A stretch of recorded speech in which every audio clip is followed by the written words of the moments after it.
Welcome to the Buylist. This is episode 11. This is not financial advice. This is cardboard. Let's dive into it, Ted. So we're both going to Baltimore. What are you most hyped for? I think you already know the answer. I think the viewers might already know the answer.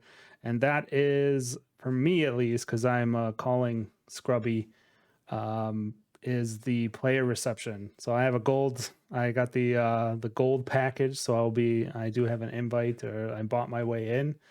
And I want to see what James has to say about Dusk Till Dawn.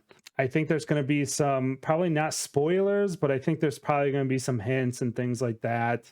Also, Worlds is going to be announced there. I'm definitely planning on going to Worlds. Yep. Yeah, I think they said there was going to be a spoiler at what? At Baltimore. Yep. Oh, I'm pretty sure boy. it's confirmed. Yeah. Oh Yeah. boy. Now Hold on to your I'm pants, Ted. excited. Now I'm Hold on to excited. your pants. I thought It's for probably sure going to be light cards though. No one loves the Oh yeah, for villain, sure. unlike me. Oh yeah, for sure. It's definitely going to be some Just prison give me cards. Chain, James. Just give me Chain. Yeah. Reborn. I thought for sure you were gonna say like having Frederico's baby, but what you said definitely makes sense. Yeah, that man's probably going to take some of my money too.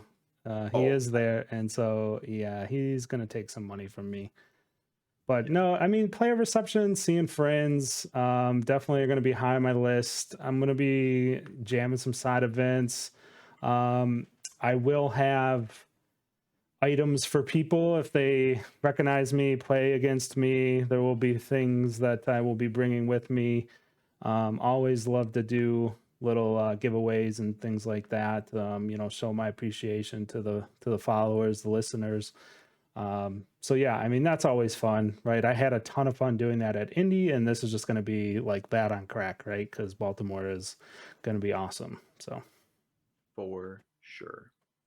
So Nate, And what do come you? say hi to us. Like if you see Yes. us, just like pop over, say hi.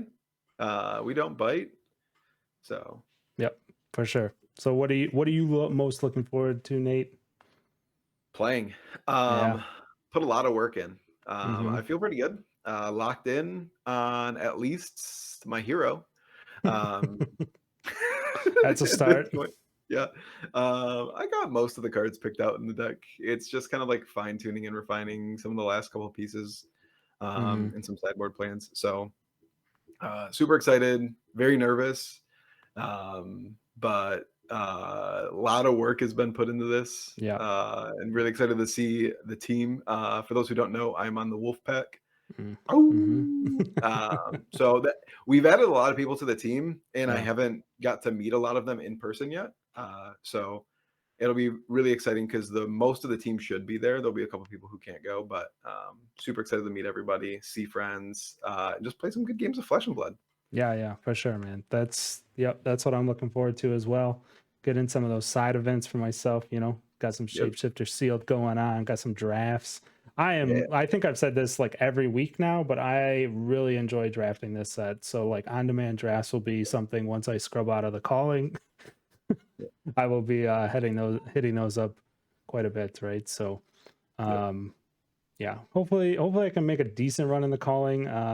But yeah, we'll see how it goes. All right, Nate, let's dive into the cards this week and what we're looking at. First two are going to be my choices. First one here is Enlightened Strike.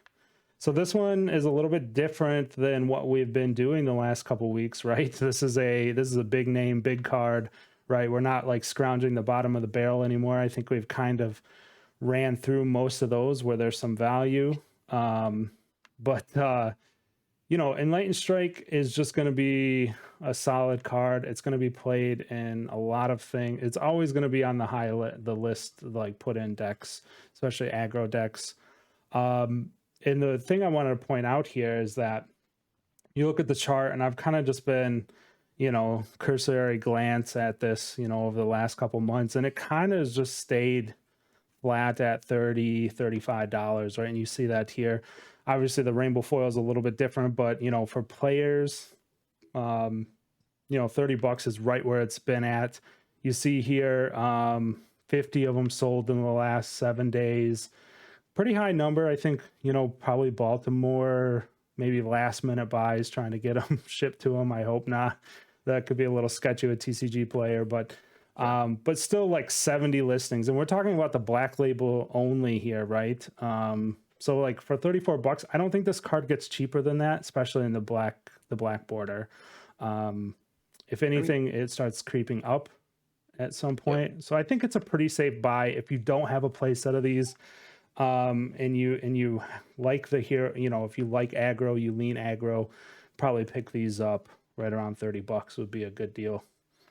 Yeah. I think MinMax put out a buy list for Baltimore, and they had non-foil Easter eggs on there for 30 bucks. So Yep. like that's set a pretty high floor Yep. for the card, because when you can just take it to a store and get $30 cash, Yep. that's a pretty damn good deal. And you know that MinMax is not going to just like buy it for $34 in cash and then turn around and sell it, or buy it for $30 in cash and turn around and sell it for 34. So Yeah. They're like, they're prepping. It's interesting that you bring that up because that buy list was on Twitter. There were some numbers on there that were quite interesting. This definitely being one of them. 30 bucks buy list from a store, right? That kind of we talked about it. It kind of sticks out, like you said. Normally, a store is going to try to maybe buy it for like 20, make 14 bucks on it. But I think it just shows how strong the value is in these black bordered cards, right? I think, yeah. So I think you can just pick this up right now and feel pretty good about it if you don't have a playset. yep, absolutely. All right, let's jump over to the next one here. So if you've been watching the EV episodes, we did kind of touch on this a little bit, but I wanted to hit it again, show some data on it, because in the last episode we were just talking about EV and we discussing some of the cards in the set in Dynasty. So one thing about surgical extraction is that we know it's going to be reprinted in Monarch, right? So right off the bat, you can see here right on, like, I looked it up again just to confirm that announcement was on 310, and you can see in the data it instantly starts dropping at that point, and it's kind of leveled off there. As we get closer to Dusk Till Dawn, I think this card's probably due for another shift down, and that's why I'm calling this a hold today, because unless you absolutely love Azuri and you need this card, then I mean you got to get it, right? It's a must have in that deck. But if you don't, if it's just to fill a binder and like hope to play Assassin in the future, just wait until Dusk Till Dawn comes out. I think as massive box breaks are happening, you will see a shift down from this $47 and a half point, right? It's not going to come down much. I think we said that in the last episode, right? Like maybe 35-ish, but it will come down. Yeah, I agree. It's the one thing that I think that like will potentially spike this price before we hit Dust Till Dawn is like if an assassin top eights with this card. Yeah. Like if we see an assassin top eight with this in the deck, we're Yep. gonna see it jump because again, there's just very limited supply. Like you can see 20 listings currently. Yeah. That will get absolutely eviscerated as soon as, even if like there's a Yazuri that's like 7-0 day one, right? Yeah, I was just gonna say I don't think it needs to be top 8, Nate. I think if it's like top 16, well, yeah, we'll hold on to your butts. This thing's going up for a minute, Pe- right? People love assassin. Look at Black Tech Hmm. Whisperers. Like that card it's a very good card, but Hmm. it has been in a virtually unplayable class. And I shouldn't say that because like Missouri's definitely like shown to be She's playable now. yeah. But even when Arachne was just unplayable, that card was still $100+ Yep. consistently. Yep. So like people love Assassin, and if even someone just like eat 4-0 through Swiss, like you're gonna it does not take a lot to clear Yeah. out 20 cards. Like that will Yeah. get eviscerated pretty quick. So just keep an eye out for updates throughout the Pro Tour, and then we'll check back in and see how this card does after the weekend. Yeah, for sure. I mean, and again, it's not a I think, even if it does go up a little bit throughout the Pro Tour, someone does really good on it, right? On Azuri. I think, just don't FOMO into this card right away. I think, you know, there will be more that come to light, and especially Dust Till Dawn, right? We know that it's short printed in Dust Till Dawn. There's no rainbow foils. So the rainbow foil price isn't probably going to move. Again, you know, I don't like to bring those. I don't want to hit on that too much, right? Because I like to talk, you know, like how's the player, you know, if you're a player, you're probably not going after that rainbow foil, a little bit more collectible item. Um, but yeah, there'll be more of these on the market come Dusk Till Dawn, and that will shift this card down, right? If it's up because of Pro Tour, then it'll come down maybe back to this, or you know, like we said before. But I think, you know, right now this is a hold and see on this one. Yep, I agree. For sure. All right, third card here, Nate. This is one that you picked. Yeah, down and dirty. Let's go. So I really like Down and Dirty. It's a super flexible card, and everyone thinks this Codex of Frailty card is like really good and busted. Um, this can help you block breakpoints potentially if you have to recur something out of your graveyard. And it's a popper. Mm-hmm. So it's a very modal popper because anyone who's played into either Dromai or um, Prism when Prism existed, Mm-hmm. sometimes you literally took an IP penalty for one turn to hold your popper in your hand. Yeah.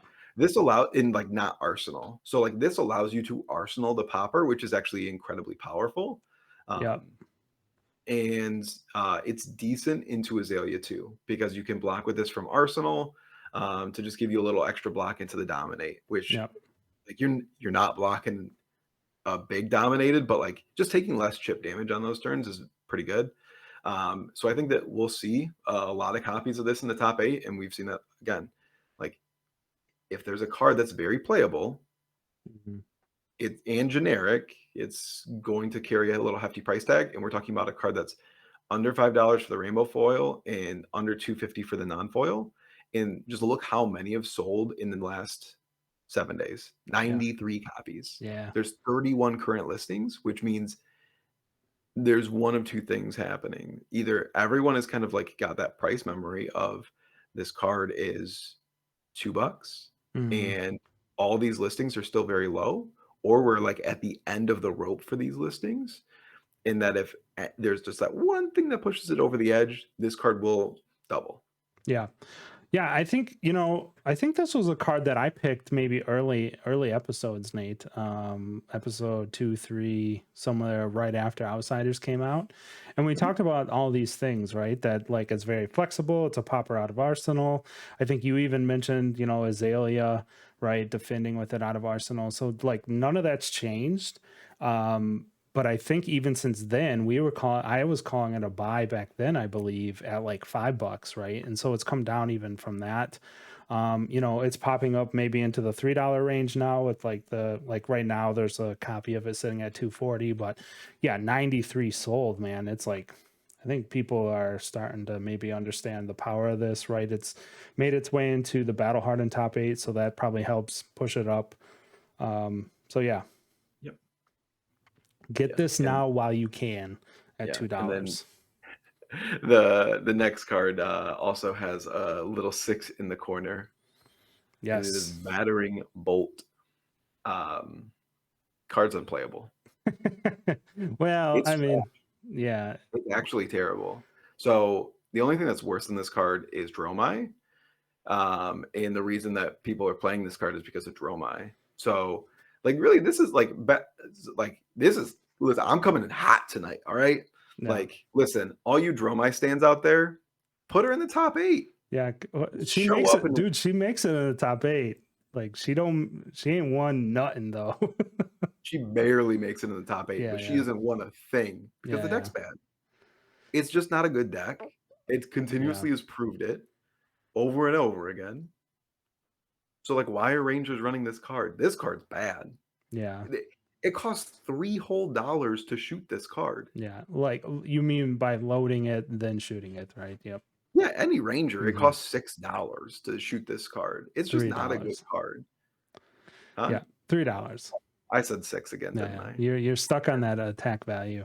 I Yeah, I am. mean it's And yeah, we've seen this like with like like this round's on me, right? So like this round's on me, rainbow foil popped up to like almost $30, like where we see the rainbow foil today.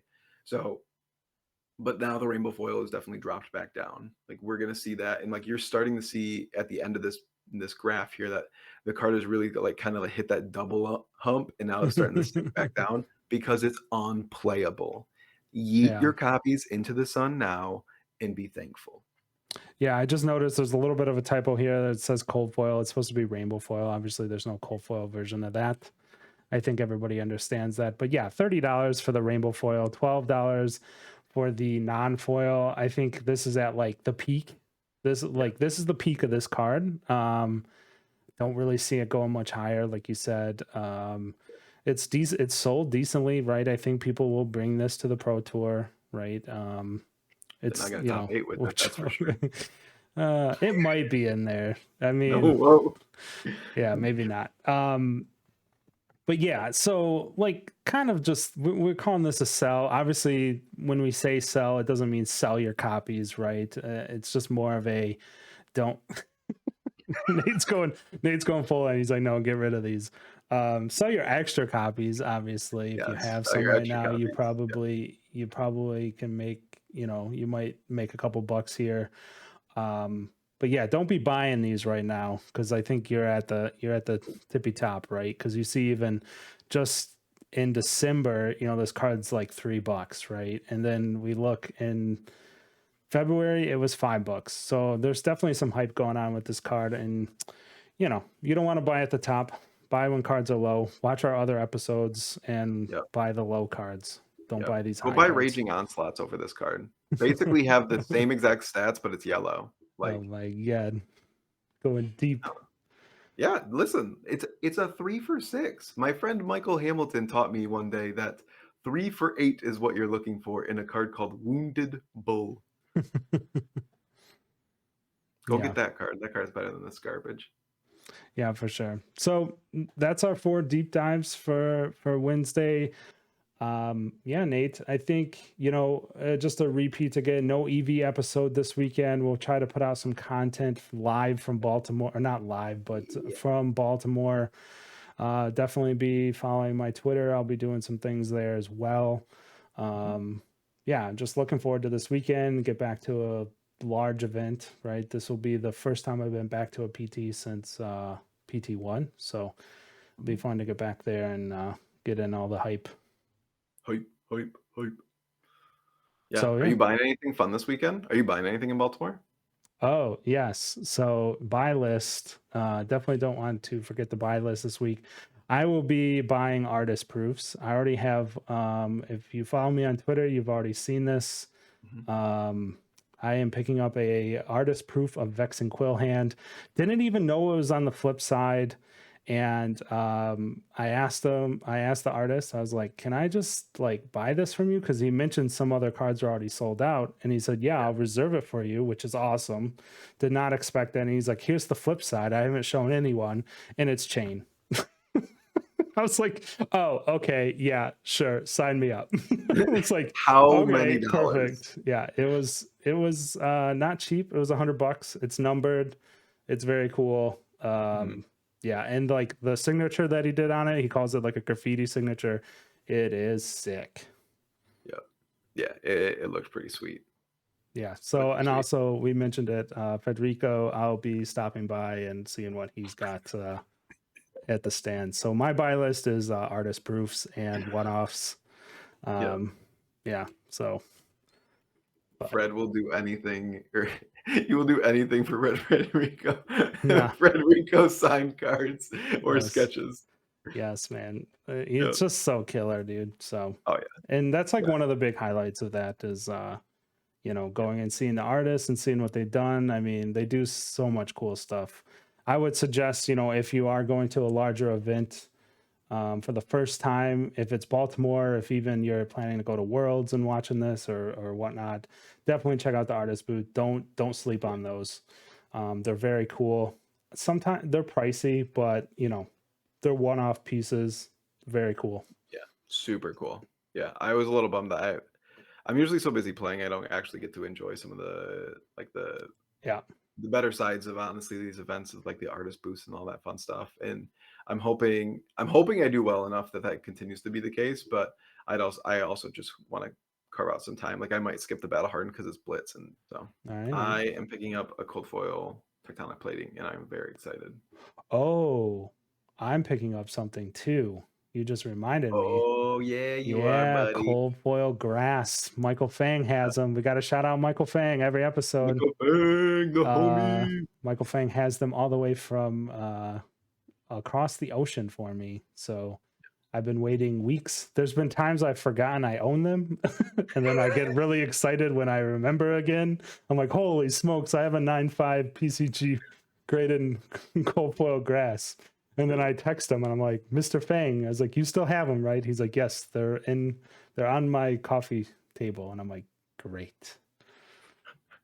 It's happened like 3 times. I just imagine it's like the app where you have someone like watch your dog and then you're like, can you just send me a picture of my Yeah. foil grass? I just want to see how he's doing. Yeah, pretty much. Everybody come say hi to us in Yep. Baltimore. Look forward to meeting everybody. But I think that wraps it up. Click Yep. subscribe, like the video. What other things do they have to hit? The bell, the Yeah, hit the notification bell. button, Yep. slap everything, make a comment, Yeah, hit the go down watch button, old hit the up episodes. button. Like, subscribe, do all the things. Oh, and since you made it, if you made it to the end of the video and this limited edition, guys, come up to me. If you tell me, Disciples of the Monastery, there's no light in Wraith, you will get a special edition TCG TED dice. Purple. Has purple in it. Either armor or a resource dice. And they are limited, so first come, first serve. If you come up to me, say Disciples of the Monastery, I will give you a die. All right, that's gonna do it. Thanks everyone. Peace. Peace.